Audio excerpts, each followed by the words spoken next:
యో guys welcome to Bombay talkies. Peddi ఈ Peddi cinema పేరు తగ్గట్టే చాలా పెద్దగా ఉంది. 3 గంటల 9 నిమిషాల సినిమా. అండ్ ఈ సినిమా రిజల్ట్ అనేది రామ్ చరణ్ చాలా ఇంపార్టెంట్. ఎందుకంటే రామ్ చరణ్ ప్రీవియస్ మూవీస్ ఆచార్య డిజాస్టర్ అయింది, 84 కోట్ల నష్టం తీసుకొచ్చింది. ఆ తర్వాత రిలీజ్ అయిన గేమ్ చేంజర్ ఒక 80 కోట్ల నష్టం తీసుకొచ్చింది.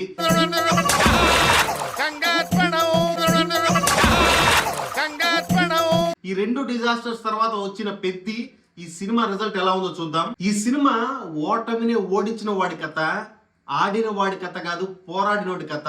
ఈ కథ 2016 టైం పీరియడ్ లో స్టార్ట్ అయ్యి ఆ తర్వాత ఫ్లాష్ బ్యాక్ 1990s లోకి వెళ్తాది. ఈ సినిమా బిగినింగ్ ఎలా ఉంటదంటే, ఇది తెలియాలంటే దేవర కథ వినాలి అన్న ఎపిసోడ్ ఎలా ఉంటుందో అలా ఉంటది. అలా మొదలైన కథ రామ్ చరణ్ ఎంట్రీతో మంచి హై ఇస్తుంది. ఆ ఎంట్రీ అప్పుడు బ్యాక్గ్రౌండ్ స్కోర్ అయితే ఏఆర్ రెహమాన్ చించి ఆరేసాడని చెప్పొచ్చు. అసలు ఏఆర్ రెహమాన్ లో ఇంత మాస్ మ్యూజిక్ ఉంది అని అనిపిస్తుంది చూసేటప్పుడు. ఆ ఎంట్రీ ఫాలో అప్ విత్ రై రై రారా సాంగ్ కంప్లీట్ వైబ్ లోకి వెళ్ళిపోతాం. దీని తర్వాత స్టోరీ ఎమోషన్స్ లో టర్న్ అవుతుంది. యాక్చువల్ కాజ్ చెప్పడానికి ట్రై చేస్తాడు.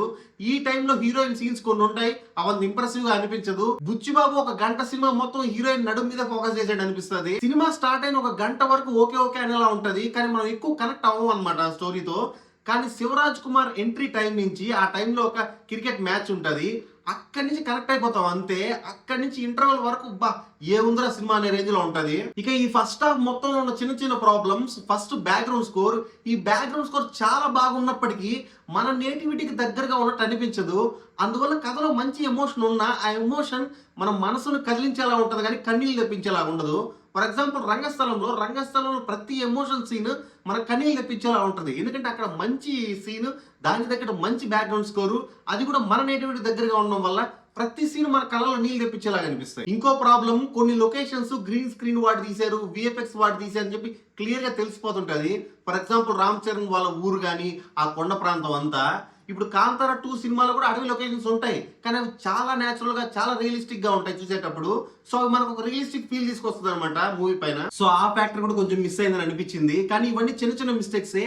కానీ ఫస్ట్ హాఫ్ అంతా చూసిన తర్వాత ఎక్స్ట్రాడినరీ ఉందిరా ఫస్ట్ హాఫ్ అని ఫీల్ అయితే వస్తుంది. ఇక సెకండ్ హాఫ్, ఈ సెకండ్ హాఫ్ ఫ్యాన్స్ కొంచెం డిసప్పాయింట్ చేయొచ్చేమో కానీ జనరల్ ఆడియన్స్ మాత్రం ఈ సెకండ్ హాఫ్ నెత్తిన పెట్టుకుంటారని చెప్పొచ్చు. ఎందుకంటే అంత ఎంగేజింగ్ ఉంటది, అంత ఇన్వాల్వ్ అయ్యేలా ఉంటది. సినిమా 3 గంటలు లెంత్ ఉందా అన్న ఫీల్ ఏ మాత్రం అనిపించదు, చాలా ఎంగేజింగ్ గా ఉంటది. ఒక స్టార్ హీరోని పెట్టుకుని ఆ కమర్షియల్ ఎలిమెంట్స్ ని క్యారీ చేస్తూనే ఇంత ఎంగేజింగ్ సబ్జెక్ట్ ని ప్రెజెంట్ చేయడం అనేది చాలా ఇంప్రెసివ్ అని చెప్పొచ్చు. And another factor Ram Charan performance.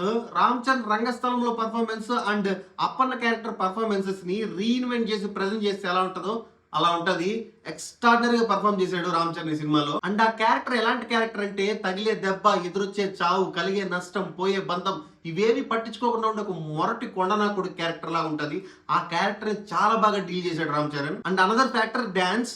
Break dance ని మనం మాస్ నాట్ స్టెప్ ని కలిపి స్టైల్ గా ప్రెజెంట్ చేస్తే ఎలా ఉంటుందో అలా ఉన్నాయి డాన్స్లు. ఆ డాన్స్ మూవ్స్, ఆ బాడీ మూవ్మెంట్స్ చాలా బాగా అనిపించాయి చూసేటప్పుడు. ఓవరాల్ గా నేను ఈ సినిమా చూస్తున్నంత సేపు completely engaged and completely connected. నాకైతే ఇది ఒక గుడ్ వాచ్ అనిపించింది. సో ఈ సినిమాకి బాంబే టాకీస్ ఇచ్చిన రేటింగ్ 3.25 out of 5. వచ్చే మూవీ రివ్యూతో మళ్ళీ కలుసుకుందాం. Until then bye by.